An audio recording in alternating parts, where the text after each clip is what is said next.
So, I'm going to try and answer a bunch of questions about these guys. So why am I in here hand feeding them? It's because I could sit in here for 5 hours, which unfortunately we don't have the staff to be able to do that. And for 5 hours, they're most likely going to sit curled up in the corner, not moving. These guys were born wild. Okay, they don't trust people. They can't be handled. These are the wilder ones. So feeding and putting food out here like this is a way for them to have a positive interaction with a human. And then one of the questions is, why am I ignoring the puppy in the back? I'm not ignoring any of them. That puppy is choosing to let his fear override his ability to want to come up and get some food.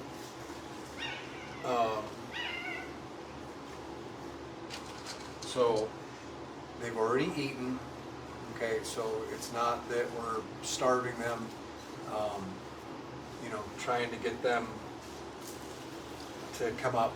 They've already eaten. This is just an extra little thing. Why don't I hold them?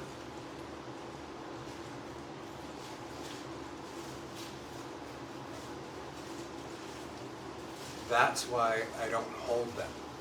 Okay, if I try and gently, carefully pick them up, like the one that's eating out of my hand, yesterday I put him in a kennel, and I put the kennel in here, and I tried to do it really gently and really slowly, because he's the one that'll come up and take food out of my hand. So even though I went super slow, did everything the way you're supposed to do it, he shit himself as I was picking him up, and then peed himself as I tried to gently put him in the kennel and traumatize the crap out of him. Literally traumatize the crap out of him. So that's why we can't pick him up. That's why we can't hold him. It'd be great. It'd be great if all we had to do was pick him up and hold him. Now see, and here's the answer of why am I separating it? Why am I putting ones in different spots? Because this black one, I'm trying to get the little brown-eared one to take it out of my hand, but before he has a chance to do that, the black and white one will try and take it out of my hand.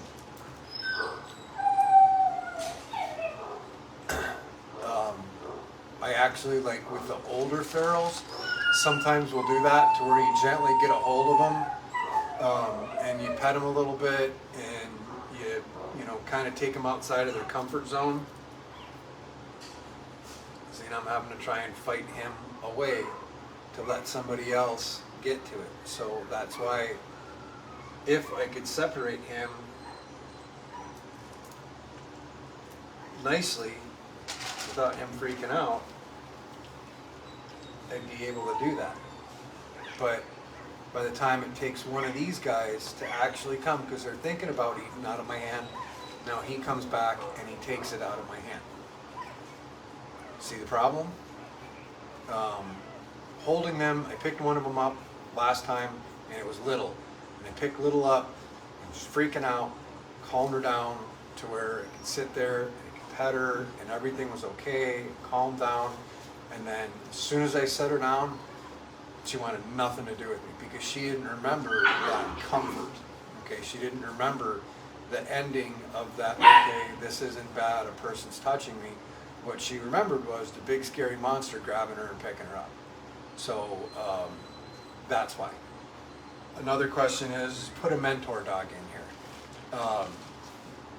So if I put a mentor dog in here, and I'm not trying to shoot these ideas down, it's stuff that we've thought of, and it's stuff that we've tried, but you have to look at the logistics. So if it was an older feral, and it was a single animal, then we could use Lassie or Kalijah, who's one of our new ones, and they can go in and they would come up to me and the other dog would realize it's okay.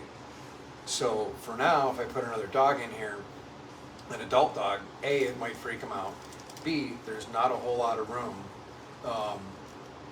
And C, there's no motivation for them to interact with me. Okay, the only motivation that I have for them to interact with me is food. So I'm going to try and get the black and white one to go up front there and see if I can get him to do that.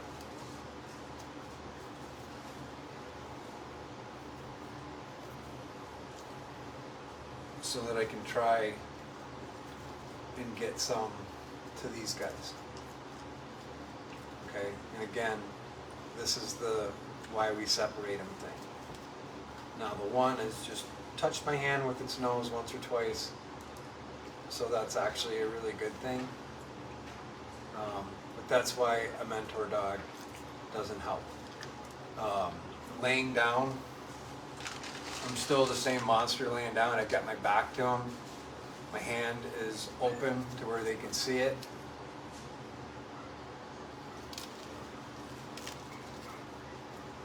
So if I lay down, I'm just a scary monster laying down. Because right now I'm not facing them, I'm not doing anything to them. And my hat, I could not have a hat, I could not have a shirt, I could put a stuffed animal on my head. I'm still, it's not really going to change anything. So I'm going to go in a little bit here and show with the friendlier ones how they are. See, they're touching my hand, which is good.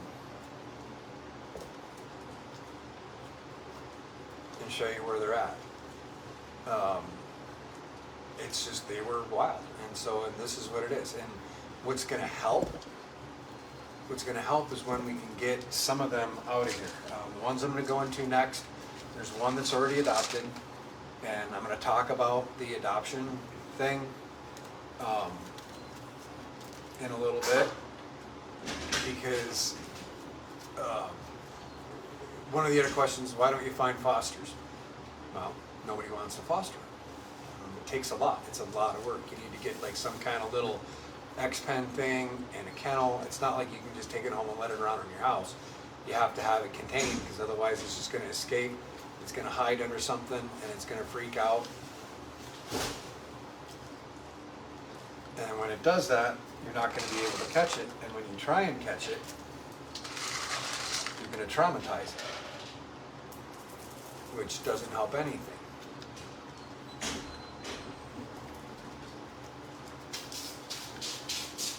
So another question is why don't you send some to other rescues? Well, if you can find another rescue that'll rehabilitate some feral puppies, let me know, because I don't know where they're at. And the Asher House ain't gonna do it.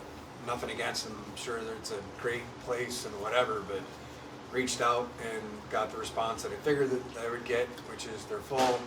They don't have any open space. They don't have enough room. Too many animals. The same thing as every other place across the country. So that's why we don't do that. If you'd like to foster a feral puppy, that'd be great.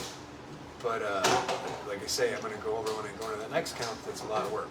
So here's a really important thing for those of you that are regular followers of us. There's going to be new people that are coming on because these videos, people have been like watching the feral puppies. There's going to be new people and they're going to criticize and they're going to say, why are you doing this? Why are you doing that? What's going on? To all of you that have been around for a while, that have seen what we do and why we do it and how we do it, be nice to them. Okay, don't, one just took it out of my hand. See, there we go, progress. And I have a hat on, well, sort of. Be nice to them, I'm sure when some of you came on, some of you were cool, because maybe you came in during a post when something weird was happening. Maybe some of you weren't cool, and then you realized, hey, you know what? These people are legit. They're not dicks. They're, excuse my language, they're, you know, doing the right thing for the right reason. So just be nice, you know. And if you want to be critical, ask yourself, how many feral puppies have you rehabilitated? And if the answer is 2, then by all means. But just random advice, you know, we appreciate everybody's input, but this isn't the first puppy rodeo, you know, and unfortunately the big limiting thing with all of this is space. If we had enough kennels to where we could take and break them up and put one in each kennel and put a friendly one with each one, you know, and do it in different ways. If we had that space, it'd make things a lot easier. But we don't have that. We don't have that luxury. We don't have that option. What we have is an ever-growing wait list of more and more and more animals that we can't take in because we've locked up space with these guys. And that's on me. It was my decision to trap them and bring them in. But with a lot of animals, they would have moved in and out already. And, you know, because of these guys, nothing's coming in because there's no space. And that's just the unfortunate reality of it. So just be nice to each other. Be nice to the new people that are just tuning in. We're not dicks. I don't know an easier way to say it. I started the whole thing, and we've got a wonderful team of volunteers. This is a 40 by 60 building that we converted and turned into a rescue. We're saving up to buy a big building. We work in an area that's never had an animal shelter before, and with the help of all of you, we're able to keep doing what we're doing and save and rehome 800 to 1,000 animals every year out of a big garage that we also live in. And if you stay around long enough, you hear about me complaining about how much to live in here, things sucks. So we're gonna go over to the other kennel now. Hey Tatum, would you grab me another probably cup of food? We're gonna go over the friendlier ones now and see them. And I'm gonna just set it right on their thing. I'm gonna wash my hand really quick. So again, because we have a whole bunch of new people, this building was not designed to be a rescue. This is our sink. That's rust stains from the rust activating with the bleach, because the water's really bad here. And that's an old stock tank that we turned into a sink. So part of the quick little tour. And then where that fan is, that's the house part that we live in. That's the loft where all of our stuff is. And this is the rescue. So, a little educational spinning round and round dizziness video here. So now we're gonna go in with the friendlier ones. And one of these guys has been adopted. And Louise, I'm sorry I didn't rename them like I said I was going to. I apologize for that. I greatly overestimated my memory abilities, as usual. So yeah, I didn't rename them, but the little black and white one that's on here, or in here, has already been adopted. Hey Tatum, can you take this back? I didn't realize there was a bunch of food in the bucket stuff. Thanks. So the little black and white one has been adopted. Now, what does that mean for an adopter? Again, you're going to need one of those little puppy pens, and it's going to have to stay in the puppy pen. You can't put a leash on. You can't put a collar on. You can, but you're going to get a traumatized bucking bronco. What you have to do is gain trust, make friends, and get to where the puppy feels comfortable with you. So even though like these guys, the black and white one here, I can't pick him up. I maybe could, but if I do that and if I try, there's a good chance that I'm going to traumatize him, which I don't want to do because these guys are starting to come around. And they were scared like the other ones before, except for the little white one. Hi, Stripe. Hi, Stripe. Hi, Stripe. Hi.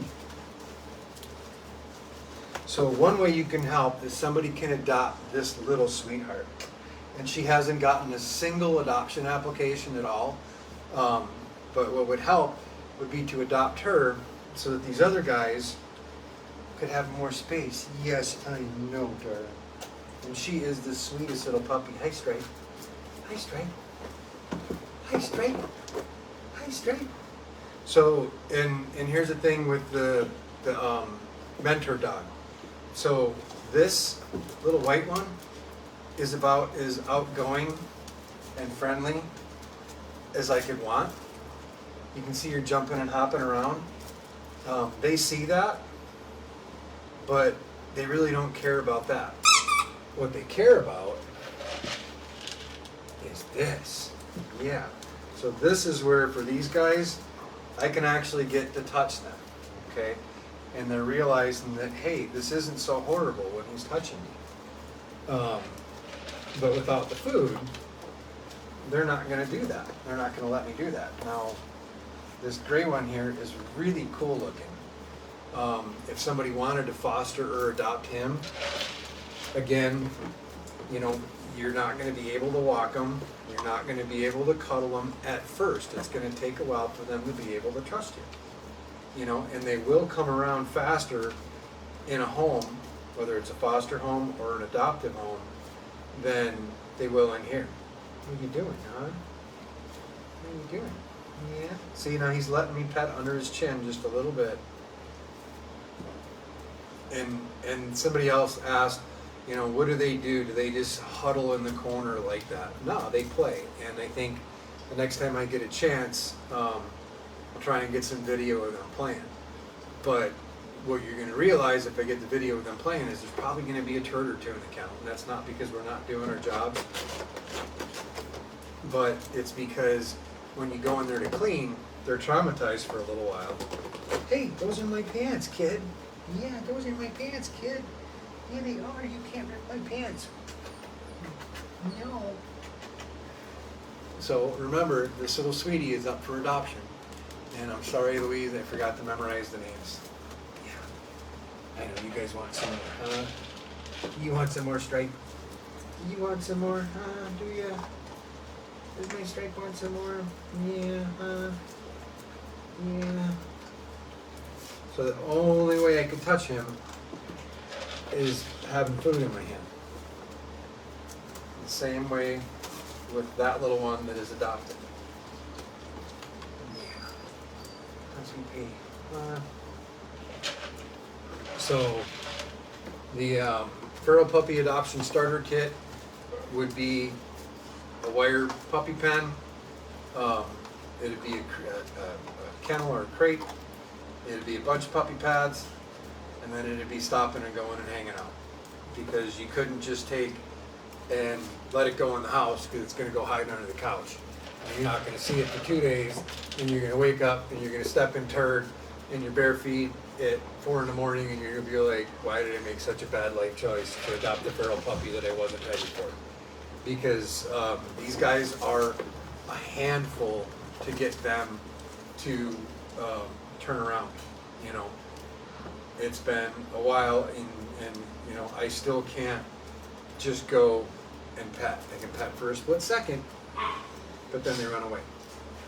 So, and if I lay down, it's just going to be the same thing. I mean, I've got them to where they're climbing on me, but you see how uncomfortable with just a little bit of pet he is. So whoever adopted him, hey guys, no, don't rip my pants, dude. I got like one pair of jeans that aren't shredded because of you savage animals. Yeah, and these guys have all eaten, okay? Everybody has eaten tonight, all right? It's just, they were born in the wild.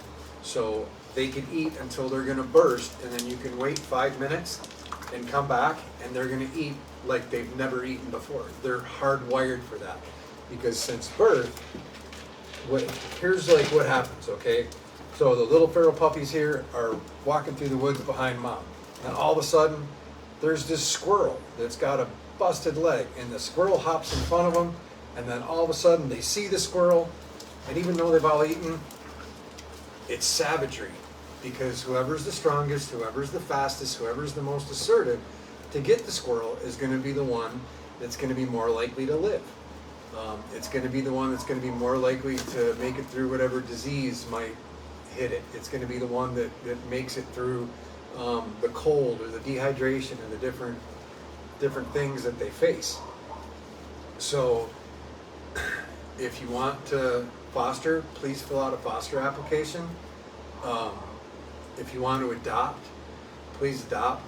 If you want to research and try and find Unicornitopia Rescue that has an open search out there for feral puppies, or feral dogs, because we've got 2 feral dogs in the house and one on the porch. One Sully that's going to foster. So if you want to do that, and if you want to find some other rescue that works with ferals that has space that will take them, that's another way you can help. And yeah, so you can foster, you can adopt, you can find Unicornitopia, you can do research online about rehabilitation of feral dogs and maybe find something that I haven't found, and make some suggestions based off of that. But, and I'm not trying to come across as a jerk, but you know, the whole, oh, you got a burn on your arm, put butter on it. That's what Grandpa used to say. There just isn't time, you know, to try a bunch of that stuff that I've already tried. I didn't have a mentor with this. I wish I would have. Never had planned on starting an animal rescue, never had planned on doing this as my life's work. I just kind of fell into it, and it just kind of happened. So I have made thousands of mistakes because there's nobody up here in this area that's ever worked at an animal shelter, like managing it or running it or training people. So I just had to figure stuff out. So what I do with these guys is based off of experience, and I've tried all kinds of different stuff. And what I found is food treats and just a little bit of touching, and then getting them to where you have enough space to separate them into individual kennels. But there's 1, 2, 3, 4, 5, 6, 7. There's 9 of them, and we just don't have the room. So when we can get some fosters, that'll be great. When we can get an adopter for this wonderful little princess that I'm going to show you a close-up of, then that will help, because she is an absolute sweetheart. Yes. Show them what a little sweetheart you are, huh? And you got my little tummy rubs. Yeah. She is such a sweet little dog. Yes, she is, huh? Yeah, get my baby. Yeah. Look at that. Adopt me. That's what this says. This says adopt me. So, if you came in late, go back and watch the start of this. I answered a lot of questions that people have had. And again, if you're a regular follower, we really appreciate your support. There's been a bunch of people that have been started watching because of these feral guys. So just be nice to them. Even if they're not being cool, they might not mean things in a bad way. You know, they're just tuning in for the first time and be like, why isn't this guy feeding the puppy in the corner? It's not because I'm a sadistic puppy torturer. I hate to break it to you. Just not. But, so yeah, be cool. Go back to the start. We'll kind of explain what we're doing. And yeah, that's it. Thanks. Good night.